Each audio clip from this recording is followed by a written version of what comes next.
Welcome to ಸ್ನೇಹಿತರೆ, ಹೇಗಿದ್ದೀರಾ? ಚೆನ್ನಾಗಿದ್ದೀರಿ ಅಂತ ಅನ್ಕೋತಾ ಇದ್ದೀನಿ.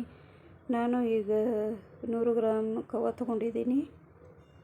ಅದನ್ನು ಚೆನ್ನಾಗಿ ಮಿದ್ಕೋಬೇಕು. 1 ಕಪ್ದಷ್ಟು ಮೈದಾ ಹಿಟ್ಟು ಹಾಕ್ಕೊಂಡು ಗಂಟು ಆಗಲ್ದಂಗೆ ನಾದ್ಕೊಂಡು ಚಪಾತಿ ಅದಕ್ಕೆ ನಾದ್ಕೊಂಡು ಇಟ್ಕೋಬೇಕು. ಈ ಥರ ಈಗ ಇದನ್ನು ಸಣ್ಣ ಗೋಲಿ ಆಕಾರದಲ್ಲಿ ಎಲ್ಲ ಮಾಡಿಟ್ಕೊಂಡು ಈಗ ಪಾಕ ತೆಕ್ಕೊಳ್ತಾ ಇದ್ದೀನಿ. 1 ಗ್ರಾಮ್ದಷ್ಟು ಸಕ್ಕರೆ ಹಾಕ್ತಾಯಿದ್ದೀನಿ. ಈಗ ಸಕ್ಕರೆನೂ ಪಾಕ ರೆಡಿಯಾಗಿದೆ. ಅದಕ್ಕೆ ಏಲಕ್ಕಿ ಹಾಕ್ತಾಯಿದ್ದೀನಿ. ಅದನ್ನ ಒಂದು ಸೈಡ್ ತೆಗೆದು ಇಟ್ಕೊಂಡು ಡೀಪ್ ಫ್ರೈ ಮಾಡ್ಕೋಬೇಕು. ಎಲ್ಲನೂ ಗೋಲಿ ಆಕಾರದಲ್ಲಿ ಸಣ್ಣಗೆ ಆದರೆ ಸಣ್ಣಗೆ ನಿಮಗೆ ಹೇಗೆ ಬೇಗ ಅನುಕೂಲ ಆಗುತ್ತೆ ಹಾಗೆ ಮಾಡ್ಕೊಳ್ಳಿ.